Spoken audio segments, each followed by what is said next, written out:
안녕하세요. 판메디랩입니다. 오늘 영상에서는 미국 의대 준비의 핵심이죠. MCAT 고득점 전략을 말씀드리도록 하겠습니다.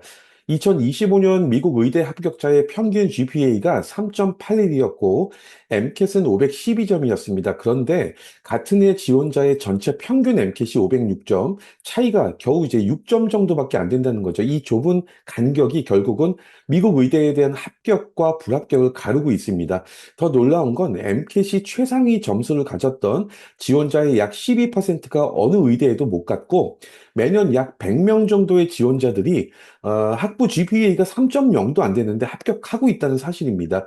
숫자가 이제 전부였다면 이런 일은 없는 거고요. 그만큼 미국 의대 입시는 정말 복잡하고 그 안에 전략의 틈이 있습니다. 그런데 국내 유학원들이라든가 국내 MCAT 전문 학원들 또 인터넷으로 아무리 찾아봐도 이제 다들 똑같은 뻔한 이야기들 뿐이죠. 그래서 오늘 영상에서는 그런 뻔한 내용 다 걷어내고 미국 의대가 무엇을 보고 학생을 선발하는지, GPA하고 MCAT이 의대 입학사정관에게 어떤 의미인지, 실제 합격 데이터, 그리고 거주지, 갭이어, 재시험, 유학생의 핸디캡까지 정말 알아야 될 것들만 정리해 드리도록 하겠습니다.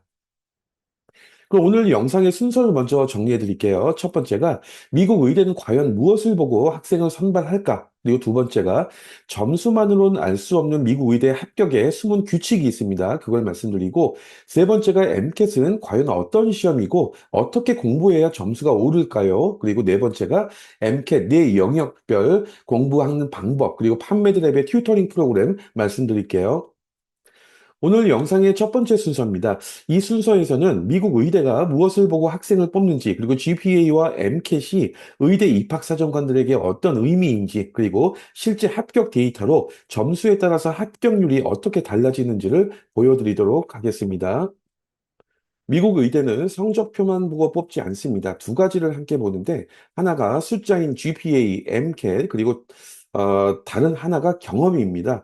병원에서 환자를 만난 경험이라든가 의사를 지켜본 경험 그리고 뭐 이제 봉사활동, 연구, 에세이, 추천서 이런 것들이죠. 이 둘이 한쪽이 약하면 다른 쪽이 메워주는 거고요. 점수 쪽에는 이제 숨은 규칙이 두 가지가 있는데 첫 번째는 의대는 전체 GPA만 보지 않고 바이오라든가 캠, 피직스 같은 이제 사이언스 GPA를 또 따로 보고요. 2025년 합격자의 전체 평균 GPA가 3.81, 사이언스 GPA는 그보다 낮은 3.65였습니다. 두 번째가 더 중요한데 미국 의대의 원서 시스템은 재수강을 해도 옛 점수를 지우지 않고 처음 받은 C라든가 다시 받은 A 이런 모든 그 학점 평균을 다 넣습니다. 그래서 1학년, 2학년, 미국 대학 1, 2학년 때 무너진 성적이 졸업까지 따라온다는 거죠. 경험 쪽에도 규칙이 있어요. 원서에는 활동을, 이제 액티비티에 대해서 최대 15개까지만 적고, 그 중에서 의미 있던 3개를 골라서 더 길게 씁니다. 무작정 나열하는 게 아니라 무엇을 앞세울지 고르고 배치하는 능력까지 본다는 거죠. 정리하면 점수는, 이제 심사, 자리에 앉을 자격을 주는 것이고, 이제 액티비티 같은 이제 그 경험, PC는 왜 의사가 되어야 되는지 이런 것들을 설득한다는 거죠. 특히 사이언스 GPA 같은 경우에 한번 무너지면 되돌리기가 정말 어렵기 때문에 1학년, 학부 1학년부터 철저히 관리해야 된다는 겁니다. 그럼 미국 의대 입학사정관들에게 GPA와 MCAT이 과연 어떤 의미일까요? 단순한 성적이 아니라 이 학생이 수업을 못 따라가거나 나중에 미국 의사 면허 시험 USMLE에 떨어질 위험을 미리 재는 도구다 이렇게 보는 거죠. 먼저 GPA 같은 경우에는 이제 머리가 좋다는 제 증명이라기보다는 대학교 4학년까지 이제 꾸준하고 성실했다는 증거를 보여줍니다. 그래서 입학사정관 같은 경우에 최종 평균만 보는 것이 아니라 성적의 흐름까지 본다는 거죠. 대학교 1학년 때 이제 성적이 흔들렸어도 올고라든가 바이오캠 같은 이제 어퍼 버전 과목에서 점수를 끌어올린 학생들 같은 경우엔 회복력이 있다 이렇게 좋게 보는 거고 반대로 GPA 평균은 높아도 쉬운 교양으로만 채운 흔적이 보이면 의대 공부량을 못 견딜 거다 이렇게 읽는 거죠. 예를 들어서 최종 학점, 최종 GPA가 똑같은 3.6인 학생이 있다고 가정했을 때 그 학생이 이제 한 학생은 1학년 때 3.9 GPA에서 시작했는데 누적 GPA 4학년 때 3.3까지 떨어진 거고, 또 다른 한 명은 1학년 때 3.2에서 시작했지만 누적으로 4학년 때까지 3.9까지 올렸습니다. 의대 입학사정관들 같은 경우에 두 번째 학생을 더 좋게 볼 수밖에 없겠죠. 흔들렸어도 스스로 고쳐서 나아진 사람이 의대 과정에서도 버틴다, 이렇게 보기 때문입니다. 그렇기 때문에 1, 2학년이 아쉬워도 포기하지 말고 오르는 흐름을 만들어 줘야 된다는 거죠. MCAT의 의미는 조금 다른데요. 대학마다 GPA를 후하게 주는 정도가 다르기 때문에 GPA 4.0과 이제 3.5를 그대로 비교할 수 없기 때문에 전국 전체, 미국 전역 지원자를 같은 잣대로 세우려고 MCAT을 본다는 거죠. 게다가 이제 MCAT 같은 경우에는 USMLE 성적을 꽤 잘 예측하기 때문에 510점을 넘으면 우리 과정을 무사히 마칠 학생이다, 이런 든든한 신호가 됩니다. 끝으로 점수의 비밀이 하나 더 있는데, MCAT은 위로 갈수록 1점이 무거워집니다. 512점 정도는 이제 상위 약 16% 정도인데, 514점 정도는 상위 이제 약 11에서 12% 정도입니다. 그렇기 때문에 입학사정관 입장에서는 514와 517점 차이는 크게 따지지 않는데, 508점과 512점 사이의 4점에는 오히려 더 민감합니다. 절대값보다 어느 문턱을 넘었냐, 이게 핵심이라는 거죠. 이제 앞서 말씀드렸던 이제 GPA와 MCAT 지원자 중에 최상위권이던 학생도 12%가 떨어지고, 학부 GPA가 3.0 미만으로도 매년 물론 이제 소수지만 약 100명 정도가 합격한다는 사실이 경험의 힘을 보여주고 있습니다. 미국 상위권 의대의 마지막 경쟁에 오르면 다들 이제 GPA가 3.8 이상, MCAT 514점 이상으로 점수가 비슷하다는 거죠. 이 무리에서 당락을 가르는 게 경험의 깊이와 진정성이고, 초점은 이제 몇 시간 채웠느냐가 아니라 무엇을 느끼고 어떻게 달라졌느냐입니다. 같은 100시간 메디컬 발런티어라도 환자 안내를 했다고만 이제 적는 학생들과 언어가 안 통하는 이민자 환자를 의료 통역으로의 중요성을 깨달았다, 뭐 이렇게 적는 사람이 당락이 갈린다는 거죠. 또 많은 의대가 사람이 읽기도 전에 컴퓨터로 이 기준 미달 지원자를 1차로 걸러냅니다. 그렇기 때문에 GPA와 MCAT이 합격을 결정하는 점수가 아니라 내 서류를 읽어볼지 정하는 1차 관문에 가깝다는 거죠. 이 관문을 넘어야 이제 병원 경험, 연구, 추천서, 에세이, 면접, 이런 것들이 무게를 갖는 거고요. 그렇다면 높은 점수가 부족한 과연 이제 학생의 경험을 덮어줄까요? 부분적으로는 그런데요. GPA 3.95에 MCAT 520점, 상위 3%의 지원자가 경험이 좀 부족해도 명문 의대에 붙기도 합니다. 그런데 마지노선이 있는데요. 점수가 완벽해도 환자를 만나본 경험이 전혀 없다면 무조건 떨어집니다. 어떤 뭐 학생 A는 MCAT 519에 GPA가 3.9인데 병원 경험이 거의 없고, 학생 B는 MCAT 511점에 GPA 3.7이지만 2년간 널싱홈, 요양원 같은 데에서 치매 어르신, 할아버지 할머니들을 돌보고 환자의 존엄이라는 주제를 길게 올렸습니다. 합격하는 쪽이 당연히 이제 B가 되겠죠. 왜 의사인가? 이런 부분에 대한 진짜 답을 가진 사람이 B이기 때문이죠. 그럼 이제 GPA와 MCAT 점수가 최종 미국 의대 합격에 미치는 영향을 숫자로 좀 볼게요. 지금 보시는 표가 이제 미국 의과대학협회 AAMC가 2021년부터 2024년까지 지원자 총 16만 명과 합격자 6만 9천 명을 분석한 것이고요. GPA와 MCAT 조합별 합격률을 보여주고 있습니다. 여기서 네 가지가 드러나는데, 첫째가 안전권입니다. GPA 3.79 초과에 MCAT 514에서 517이면 합격률이 합격 가능성이라고 봐야겠죠. 75.3%, 518점 이상이면 82.9%로 전체 평균 미국 의대 합격률 41.9%의 거의 두 배 정도가 되는 거고요. 이 구간이면 학업 심사를 사실상 통과한 거고, 큰 실수만 없으면 합격이 거의 보장될 수 있다는 거고요. 둘째가 GPA의 바닥선입니다. GPA가 3.0에서 3.19가 상위 3%인 이제 MCAT 518점 이상을 받아도 합격률이 42.6%밖에 안 됩니다. 같은 점수의 3.79, 초과 학생의 82.9% 합격률의 절반이라는 거죠. 낮은 학점이 남긴 의심이라는 게 시험 한 번, MCAT 시험 한 번으로 지워지지 않는 거고요. 셋째, MCAT의 바닥선을 보면 GPA가 3.79, 3.8이 넘어도 MCAT이 498에서 501 정도면 28.9%의 합격률, 그다음에 494에서 497이면 18.5%까지 합격률이 떨어집니다. GPA는 후하게 받았지만 실력이 부족하다 이렇게 보는 거고요. 넷째 중간지대의 맞바꿈인데 GPA 3.4에서 3.59에 MCAT 514에서 517인 학생의 합격률이 56.3%가 훨씬 높은 3.79 초과했는데 MCAT이 506에서 509인 학생의 52.4%보다 오히려 높죠. 즉 두 점수가 서로의 부족을 메워준다는 거죠. 그래서 실제로 GPA 3.5에 MCAT 505점이면 합격률이 27.9%인데 같은 학점에도 MCAT을 515점 이상으로 올리면 56.3%로 합격률이 두배가 됩니다. GPA가 그대로인데도요. 그래서 이미 지난 GPA를 지금 대신 올릴 수 있는 는 없는데 대신에 그것을 MCAT으로 만회할 수 있다는 거죠.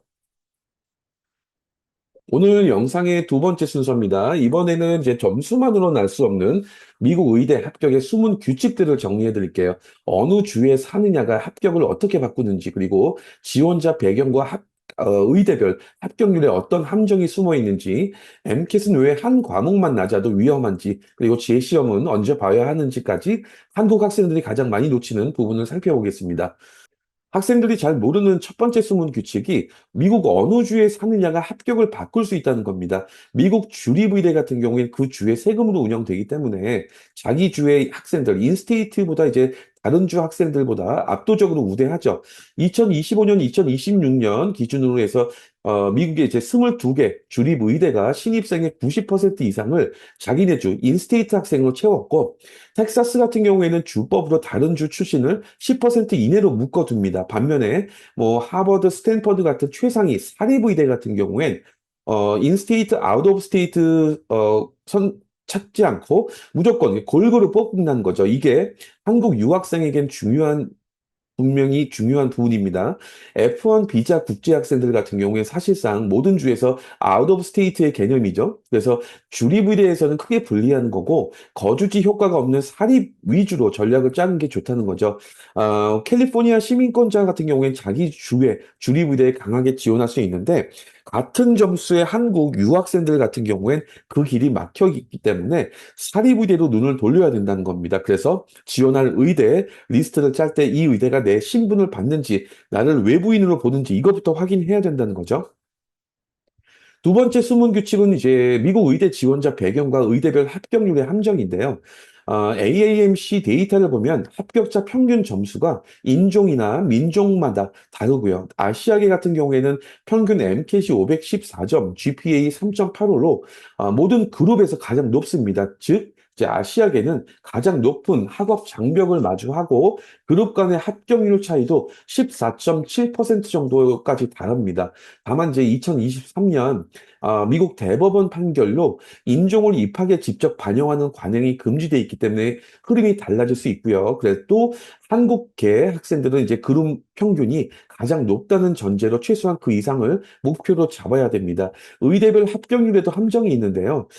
예를 들면 이제 조지 워싱턴대 의대는 이제 130개 시트 자리에 17,194명이 지원을 해서 합격률이 0.76%로 이제 하버드의 1.99%의 합격률보다 더 낮아 보이긴 한데 어려워서가 아니라 지원자가 몰렸기 때문일 뿐이고요.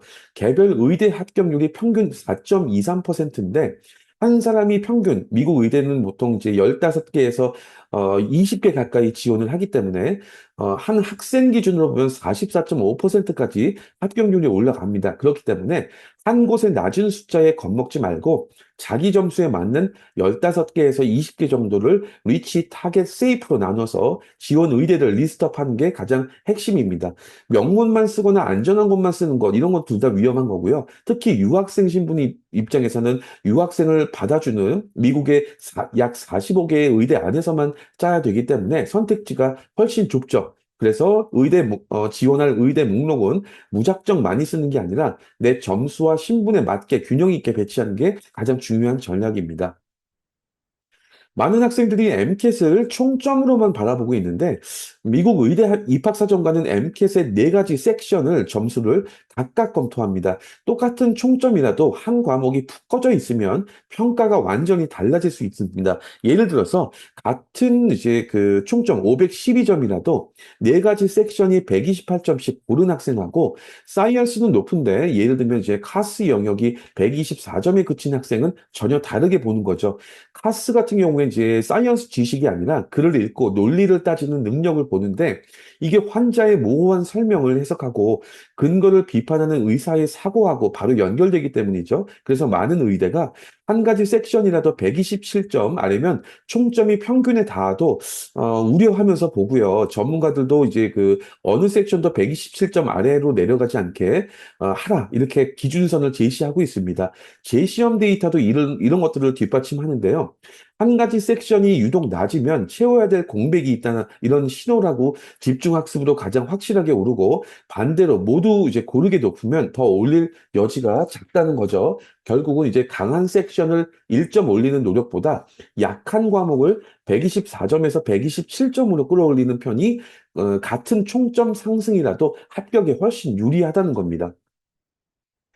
MCAT 점수가 기대에 미치면 거의 모두가 다시 봐야 될까, 다시 한번 시험을 봐야 될까, 이렇게 고민하는데, 재시험이라는 건 예외가 아니라 거의 표준입니다. AAMC 데이터를 보면 2022년부터 2024년까지 이제 그 응시자의 43% 정도가 재시험자였고요. 거의 절반이 두 번 이상 시험을 본다는 거죠. 다시 보면 그럼 과연 오를까요? 재시험자의 약 70%가 점수를 올렸는데 처음 472에서 517점이던 사람의 상승폭은 중간값 2에서 3점 정도에 그칩니다. 특히 518점 이상이던 사람이 이제 중간값이 0점이기 때문에 518점 이상이라는 학생들 같은 경우엔 다시 재시험을 봐도 성적이 오르기보다 떨어질 위험이 오히려 크다는 겁니다. 상승폭은 처음 점수가 낮을수록 큰 거고 지금 여기 그 슬라이드에서 보고 계신 표가 그 구조를 보여주는데 재시험에는 자주 어기는 세 가지 규칙이 있습니다. 첫 번째가 미국 의대는 모든 점수를 다 본다는 거죠. 낮은 점수를 숨길 수 없고요. 504점에서 512점으로 오른 기록이 회복력으로는 좋게 읽히는데 507점에서 508점으로 안 오른 재시험이 이미 한계인가 이렇게 의심을 부른다는 거죠. 두 번째가 충분히 기다린 사람이 더 오릅니다. 특히 13개월 이상 준비한 사람의 상승폭이 가장 컸고 매년 이제 6월 달에 그 지원서를 제출하죠. 6월 그 의대 지원 시기에 맞춰서 급하게 보는 거 오히려 더 그게 불리하다는 거죠. 세 번째로는 MCAT은 이제 횟수가 시험 도전할 수 있는 횟수가 1년에 3번, 2년에 총 4번, 평생 7번으로 정해져 있기 때문에 매번 마지막처럼 준비해야 됩니다.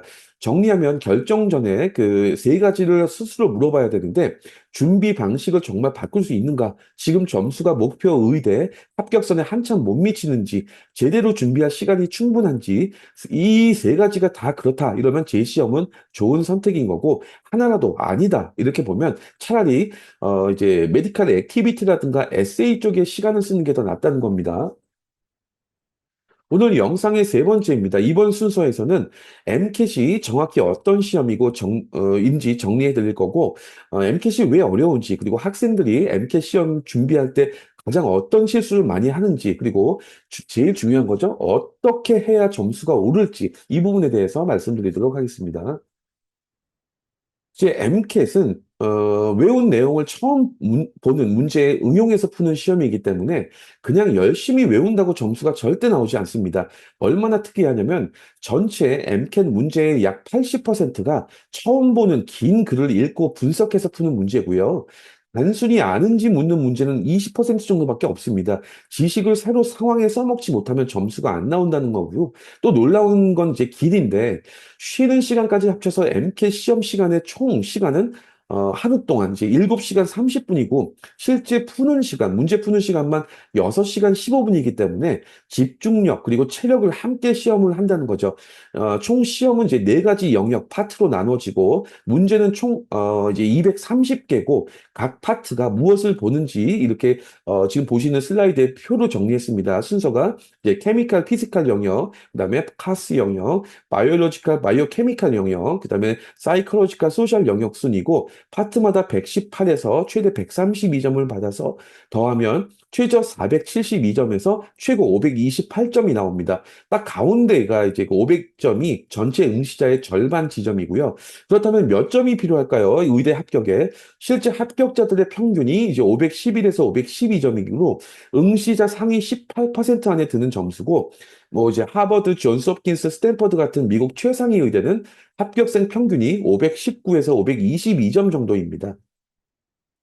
MCAT 출제위원들은 이제 미국 의대에 가기 전에 학생들이 꼭 듣는 기초 사이언스 수업을 바탕으로 이 MCAT 시험 문제를 만드는 거고요. 그 수업이라는 게 이제 젠캠 1년, 젠바이오 1년, 올고 1년, 피직스 1년, 그리고 이제 바이오캠 한 학기, 여기에 이제 뭐 사이콜로지라든가 소셜로지, 이제 이런 인문이죠. 그런데 이 과목들이 대부분 미국 대학 1학년하고 2학년 때 듣는 수업이죠. 그래서 바로 이 점이 오늘 이야기의 출발점인데 어떤 영역이 어떤 수업에서 나오는지 표로 볼게요. 표를 보면 한 가지가 이제 분명해집니다. 예를 들어서 케미칼 앤 피지컬 영역 같은 경우엔 젠캠, 피직스, 올고, 바이오캠 이 모든 게 골고루 섞여 나옵니다. 결국은 이제 한 과목만 잘해서는 안 되는 거고 여러 과목을 한 문제 안에서 엮어서 풀 줄 알아야 된다는 거죠. 실제로 MCAT 같은 경우에는 이제 지문 하나에 바이올로지라든가 케미스트리, 피직스를 동시에 넣어서 출제하기 때문에 과목을 따로따로 떼어서 외운 학생들 같은 경우에 막상 이제 이렇게 문제가 섞여서 나오면 당황할 수밖에 없죠. 정리하면 MCAT은 결국 대학교 1, 2학년 때 들은 사이언스 수업을 진짜로 이해했느냐 이런 걸 묻는 시험인 거고요. 그냥 시험 칠 때만 외우고 지나간 학생하고 수업 내용을 제대로 소화한 학생의 차이가 이제 몇 년 뒤, 몇 개월 뒤, 몇 년 뒤에 MCAT 점수로 그대로 드러난다는 겁니다. 근데 대학 시험은 잘 보는데 학생들 중에서 유독 MCAT만 이제 어려워하는 학생들이 많이 있어요. 이제 GPA가 최상위권이어도 마찬가지인데 그 이유를 보면 첫 번째, 처음 보는 문제를 그 자리에서 풀어야 됩니다. 대학 시험 같은 경우에는 배운 걸 외우면 풀리는데 MCAT은 한 번도 본 적 없는 실험이나 자료를 주고 분석하라고 합니다. 문제의 80%가 이런 식이기 때문에 학생들 중에서 이제 이렇게 공식만 외우고 원리를 이해하지 못한 학생들이 이렇게 낯선 문제 자료 앞에서 무너질 수밖에 없고요. 두 번째가 시간이 너무 부족합니다. 사이언스 영역이 95분에 59문제, 약 한 문제당 이제 약 1분 30초 내로 풀어야 된다는 건데 그 사이에 긴 글을 읽고 자료를 해석하고 계산까지 해야 된다는 건 뭐 아는 문제도 시간이 없어서 못 풀 수밖에 없다는 거죠. 그래서 마음 편하다고 이론서만 읽지 말고 대학에서 직접 풀면서 빠르고 정확하게 푸는 연습을 해야 되는데 이걸 이제 건너뛰면 시험장에서 무더기로 틀릴 수밖에 없습니다. 세 번째, 7시간 30분을 버티는 체력 싸움입니다. 뒤로 갈수록 머리가 지쳐서 같은 난이도도 더 어렵게 느낄 수밖에 없겠죠. 오래 운전하면 멀쩡한 길에서도 실수가 나오는 것, 이런 똑같은 얘기예요. 그래서 오래 집중하는 힘 자체가 점수라는 거고요. 짧게 끊어서만 공부한 학생들은 실전에서 뒷심이 빠져서 점수가 무너집니다. 네 번째가 카스 영역에서 많은 학생들이 또 무너집니다. 사이언스 지식이 하나도 안 나오고 미국의 이제 철학, 역사, 윤리 같은 글을 읽고서 오직 논리로만 답을 찾아야 되기 때문에 벼락치기로 가장 안 오르는 점수가 안 오르는 영역이고 특히 이제 사이언스를 잘하는 학생일수록 글을 읽고 따지는 훈련이 부족해서 크게 고전한다는 겁니다. MCAT 준비생이 가장 자주 하는 실수가 있는데요. 첫 번째가 대학 수업으로 기초를 안 닦은 채 MCAT 책으로만 처음부터 공부하는 학생들이 있습니다.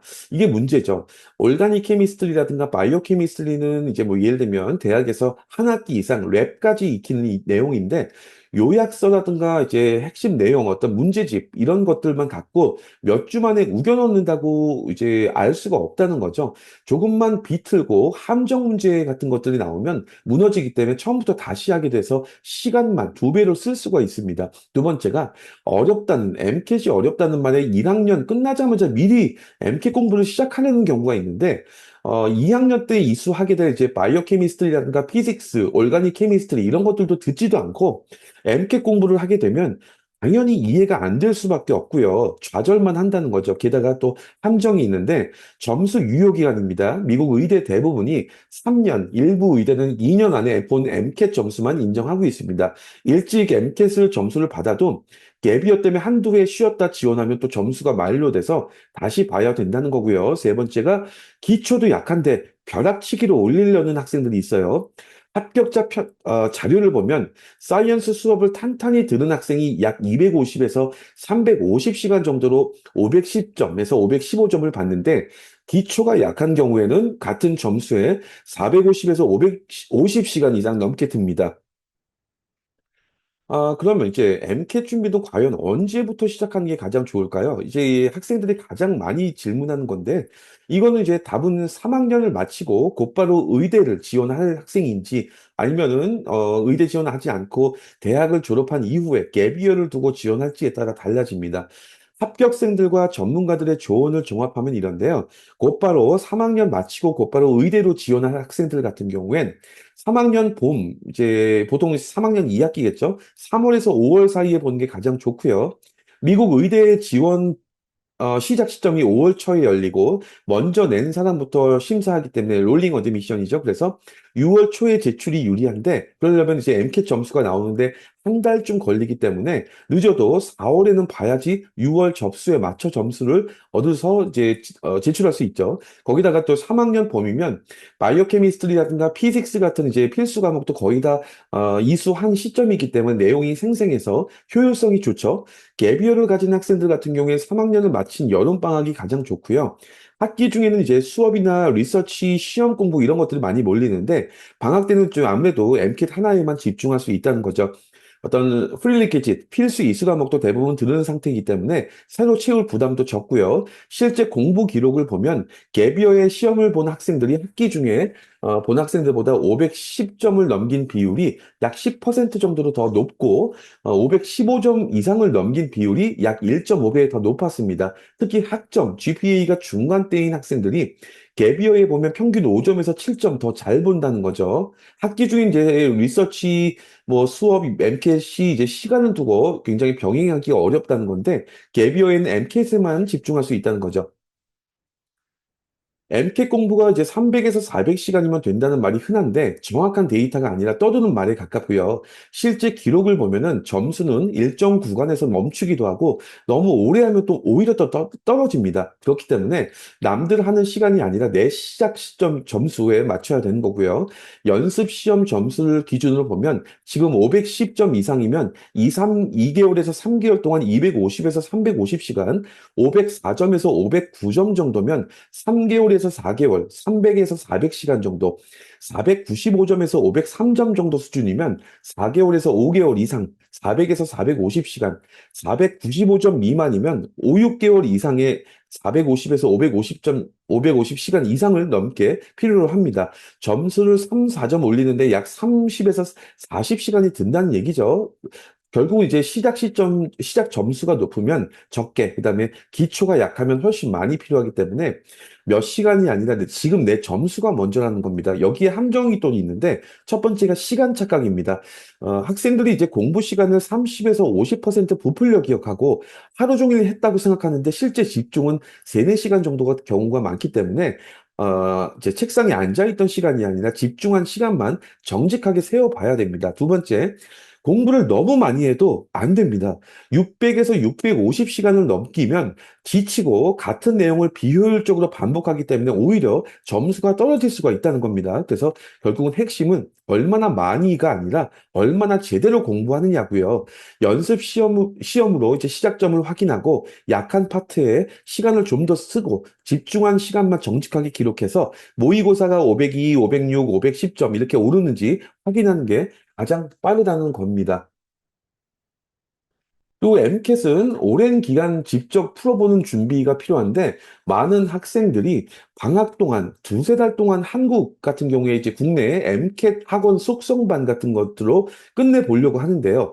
토플이나 이제 SAT 방식을 그대로 가져온 건데 MCAT에는 통하지 않습니다. 먼저 짧게 몰아듣는 강의 자체의 문제인데 이제 MCAT 한국의 국내 학원들, MCAT 전문 학원이라고 말하는 곳들에 강사가 요약해주는 강의를 받아 적으며 이제 다 이해했다고 생각할 수 있는데 그건 실력이 아니라 아는 것 같은 느낌일 뿐이에요.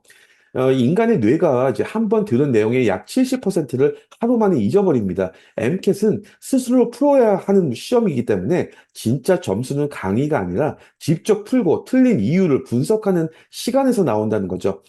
게다가 이제 카스 영역 같은 경우엔 짧은 강의로는 절대 오르지 않아서 속성반 같은 경우엔 구조상 카스 같은 영역을 방치합니다. 더 큰 위험이 강사의 경험 부족인데 실제로 MCAT을 봐서 고득점을 받아본 적이 없이 단순히 MCAT 문제집만 분석해서 가르치는 국내 대부분의 강사들 같은 경우에 이런 강사들한테 배우면 세 가지 위험성이 생기는데 첫 번째가 출제 기관, MCAT 출제 기관이 오답을 만드는 특유의 방식을 몸으로 모릅니다. 시험장에서 직접 쳐본 사람만이 왜 그 틀린 답이 헷갈리게 하는지 직감으로 아는 건데 해설지만 번역해서 읽어주는 강사 같은 경우엔 원인과 결과가 뒤바뀐 미세한 함정을 잡아주지 못한다는 거죠. 그다음에 두 번째, 시험 운영을 가르치지 못합니다.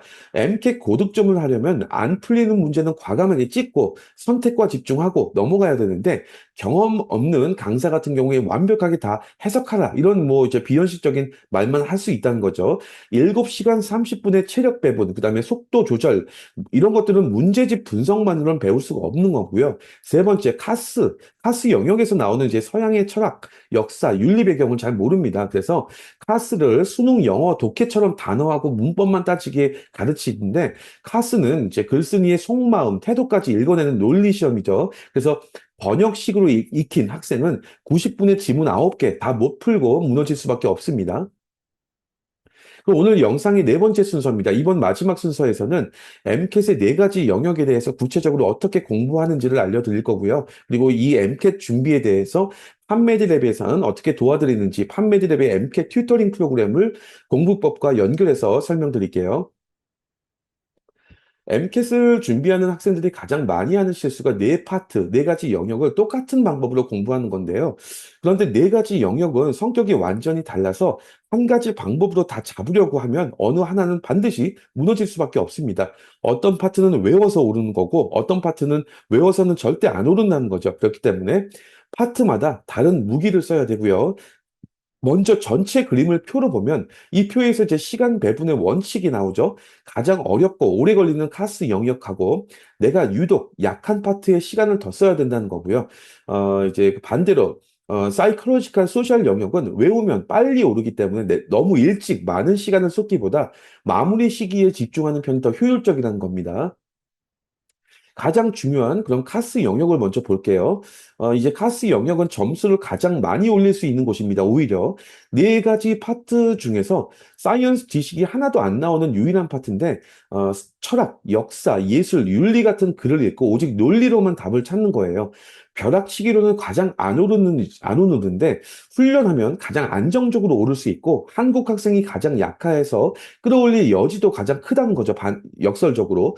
공부의 핵심은 세 가지를 읽어내는 겁니다. 첫 번째가 글의 주제, 즉 이제 글쓴이가 결국 이제 무슨 말을 하려는지 이걸 한 문장으로 요약할 수 있어야 되고요. 두 번째가 글쓴이의 태도, 어떤 주장에 찬성인지 반대인지 이런 중립인지 이런 걸 잡아야 되고 세 번째가 글의 구조입니다. 어디서 입장을 바꾸고 반대 의견을 소개하는지 이런 흐름을 따라가야 되고 단어 하나하나에 매달리지 말고 이 세 줄기를 잡는 연습을 해야 됩니다. 이때 함정 단어에 표시하면서 이제 읽는 게 좋고요. 그런데 이제 뭐 그러나 하지만 반면처럼 이런 이제 영어 단어들 이런 흐름을 바꾸는 단어들에서 진짜 입장이 드러나고 보기에 항상 결코 반드시 이런 이제 단정하는 단어들이 있으면 함정인 경우가 많습니다. 시간 배분도 곧 점수인 거고요.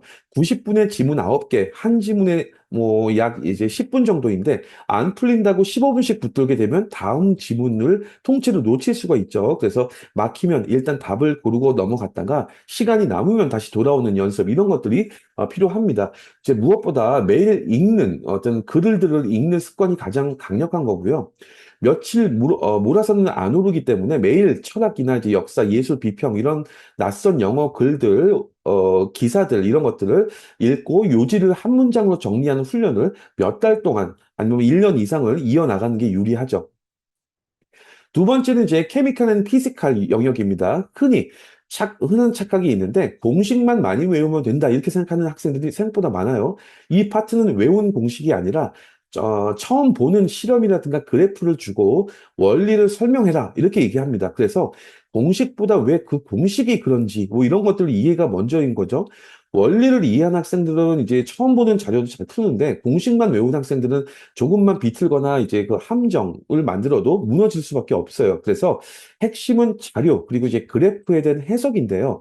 그래프가 나오면 뭐 이제 가로축, 세로축이 뭐고, 그 다음에 단위가 무엇인지 이런 것부터 확인을 해야 되고, 이 축을 잘못 읽으면 문제 전체가 틀리게 됩니다. 또 계산기를 쓸 수 없기 때문에 대충 짐작으로 빠르게 계산하는 연습도 필요하고요. 소수점까지 구하는 것보다 답의 자릿수나 대략적 크기로 골라내면 시간을 크게 아낄 수 있고요. 과목이 섞여 나온다는 점도 기억을 해야 되는데 바이오 케미스트리가 보통 이제 25% 정도 섞이고 케미스트리인 줄 알았는데 이게 이제 바이오캠 지식이 필요하거나 피직스 원리로 인체 현상을 묻기도 합니다. 그렇기 때문에 따로 외우지 말고 서로 어떻게 연결되는지 이런 것들을 이해해야 좋습니다.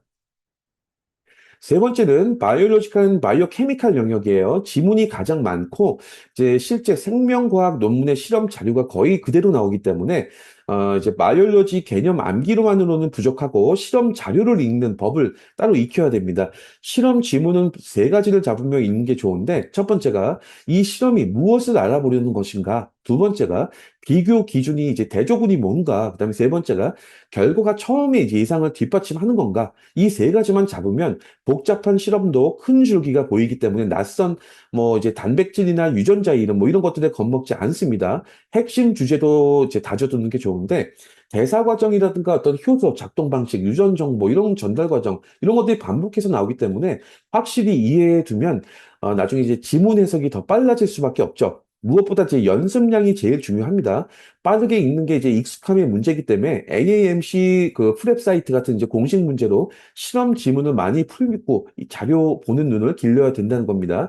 개념만 보고 안 풀면 시험장에서 자료에 무너집니다. 네 번째가 이제 사이콜로지컬 소셜 영역인데요. 성격이 이제 가장 다른데 깊은 추론보다 용어하고 개념을 정확히 외우는 게 암기가 이제 바로 점수로 이어집니다. 그래서 같은 시간에 가장 빨리 오르는 효자 파트이기 때문에 다른 파트가 안 올라서 답답할 때 여기서 MT 총점을 끌어올리기가 좋습니다. 이제 용어 암기가 거의 80% 정도 되고요. 사이콜로지하고 소셜로지의 수많은 이제 용어나 이론 이런 것들 그대로 나오기 때문에 뭐 이제 단어 카드라든가 요약 노트로 반복해서 외우는 게 가장 효율적이고 이제 뜻만 외우지 말고 그 용어가 실제 상황이나 실험에서 어떻게 쓰이는지까지 익혀야 합니다. 간단한 실험이라든가 통계 해석도 나오기 때문에 기본 통계 개념은 이제 알아둬야 되고 핵심이 어디까지나 이제 용어 개념 암기입니다. 그래서 외우면 암기하면 빨리 오르기 때문에 시험 한두 달 전에 마무리 시기에 집중 암기하면 짧은 시간에 점수를 크게 올릴 수가 있습니다. 그렇기 때문에 초반부터 여기에 매달리지 말고 어려운 카스라든가 이제 약한 사이언스 파트 먼저 하고 이 파트는 후반에 끌어올리는 게 좋다는 거죠.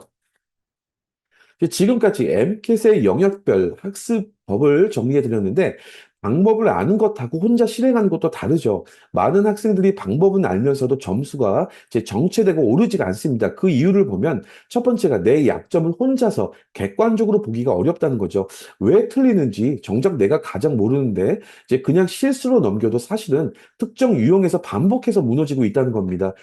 옆에서 이제 풀이를 지켜보면서 어긋나는 지점을 잡아줄 사람이 있으면 당연히 혼자 몇 달 헤맬 걸 며칠 안에 잡을 수가 있겠죠. 두 번째, 잘못된 습관이 혼자 고치기가 어렵다는 겁니다. 특히 카스 영역의 독해 이제 습관이 그런데 잘못 읽는 습관이 배면 이제 아무리 풀어도 같은 실수를 반복할 수밖에 없겠죠. 누군가 사고 과정을 따라가면서 왜 그 답을 골랐는지 묻고 어긋난 지점을 바로 잡아주면서 이제 교정해줘야 되겠죠. 그래서 판매드랩의 MCAT 프로그램에서는 학생마다 상황이 다르다는 전제에서 출발해서 먼저 정확히 진단하고 결과에 따라서 완전히 다르게 지원하고 있습니다. 다만 그 전에 그 도움을 누구에게 받느냐가 왜 결정적인지 이 부분부터 말씀드릴게요.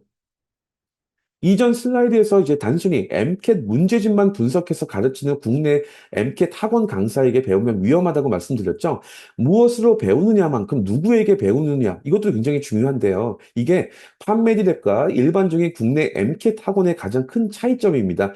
판메디랩 같은 경우엔 직접 MCAT을 봤고 고득점을 받아서 실질적으로 미국 의대에 합격했던 전문가들이 가르칩니다. 같은 길을 먼저 걸어본 사람과 이제 문제집만 보고 해석해서 분석해서 가르치는 사람은 이제 결과 또 내용도 다르죠. 그 차이를 보면 첫 번째가 MCAT 출제 기관의 함정을 몸으로 안다는 거죠. 시험장에서 함정에 빠져도 이제 보고 넘어져도 본 사람만이 왜 그 오답이 헷갈리게 하는지 직감으로 가르칠 수 있는 거고, 두 번째, 7시간 30분을 직접 버텨봤던 사람들만이 시험 운영에 대한 전략도 가르칠 수 있습니다. 어디서 찍고 넘어갈지, 체력을 어떻게 배분할지, 이런 것들은 실제 시험을 본 사람만이 아는 영역이겠죠.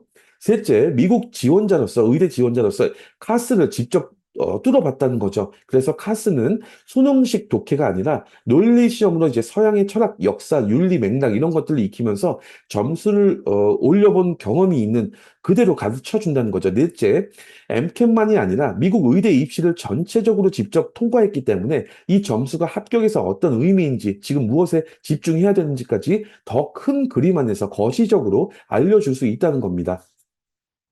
판매드랩의 MCAT 튜터링은 이제 학생 유형에 따라 다르게 가르칩니다. 첫 번째가 사이언스 기초는 탄탄한데 실전이 부족한 학생입니다. 이런 학생들 같은 경우엔 이제 AAMC 공식 기출 문제로 시간 관리하고 문제 접근성 이런 것들을 연습하고 틀리는 유형을 분석해서 약점을 보강해 줍니다. 과목당 약 20시간 정도로 계획하고 매 세션마다 이제 매 세션이 끝나면 피드백 시트로 이제 스스로 복습하게 만든다는 거죠. 두 번째가 사이언스 기초가 부족하거나 학점이 낮은 학생입니다. 필수 개념을 처음부터 다시 가지고 공부 습관하고 루틴도 잡아야겠죠. 과목별로 로드맵으로 이제 장기 계획도 짜고 과목당 40시간 이상을 투자하고 대학 수업하고 병행하는 현실을 고려해서 조절해 줍니다. 자체 교재로 개념을 잡은 뒤에 AAMC 기출 문제로 실전을 연결하는 거고요. 세 번째가 다른 과목은 다 독학할 수 있는데 카스 영역만 집중하려는 학생들이 있습니다. 이런 경우에 앞서 말씀드렸던 제 카스 공부법을 1대1로 적용해 드립니다. 먼저 독해 습관을 교정하고 문제를 푼 뒤에 왜 그 답을 골랐는지 직접 말하게 해서 어긋난 지점을 바로 잡아준다는 거죠. 매주 시간을 재는 과제하고 피드백으로 시간 압박 속에서도 차분히 푸는 힘을 길러줍니다. 정리하면 판매드랩은 모두에게 이제 같은 진도를 나가지 않고 기초가 탄탄하면 실전과 기출, 그다음에 부족하면 개념과 루틴으로, 그다음에 카스만 필요하면 독해 습관 교정으로 이렇게 유형에 맞춰서 설계합니다. 그리고 미국 의대 어드미션 밀착 관리 프로그램에 등록한 판매드랩 학생들은 이제 미국 의대 출신 선생님이 직접 MCAT 멘토링을 프로그램 안에서 포함시켜서 제공하고 있습니다. 네, 오늘 영상은 여기까지입니다. 끝까지 경청해 주셔서 감사하고요. 핵심 메시지는 하나입니다. 이제 미국 의대 입시는 순서대로 줄을 세우는 시험이 아니라는 거고요. 점수와 경험, 학점의 흐름, 갭이어, 신문과 재정, MCAT을 얼마나 제대로 준비하느냐 이런 것들이 함께 작동하죠. 그래서 막막해 보여도 내 상황을 알고 일찍 전략을 세우면 길은 분명히 있습니다. 추가적으로 궁금하신 부분이나 상담이 필요하시면 판매디랩으로 연락 주시기 바랍니다. 그럼 오늘 영상 마치겠습니다. 감사합니다.